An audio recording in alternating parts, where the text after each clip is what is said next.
You know, I've even heard, some black people say, well, Trump's a racist. But at least he's open about it, so it's easier to deal with that. I mean, I'm sorry, but how ridiculous can you be? That's like saying, well, it's better to be shot in the brain than it is to be slowly poisoned.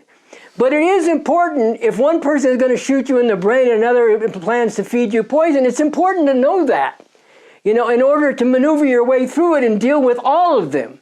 So, maybe that's a crude analogy, but the point is you have to understand the actual, once again, science. You have to understand the actual reality you're dealing with. And the conflicts within the ruling class are very real.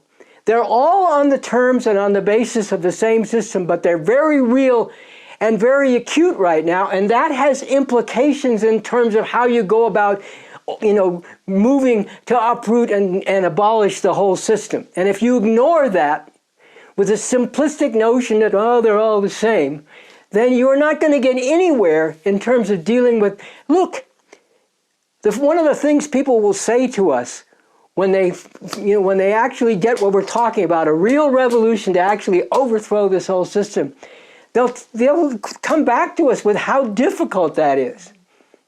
And they're not wrong. This is an extremely difficult and complex process, and you have no chance of carrying it out and no chance of uprooting all this horror that people are subjected to if you don't have a scientific understanding of all the major phenomena and conflicts and contradictions that you're dealing with that are shaping things. So that's, is the basic answer to that question. It's just, you're just not going to get anywhere, once again, science, if you don't understand reality, not just in basic terms, which is a beginning, but in all of its complexity and the movement and development of different contradictions and how that's influencing people. The conflicts within the ruling class don't exist in a vacuum.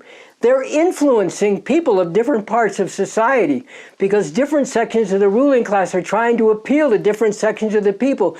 And this is having an effect on them. This conflict within the ruling class has its reflections and reverberations, if you will, throughout the society. If you don't understand that, you're not going to get anywhere basic, and you're not going to get anywhere close to where you need to go.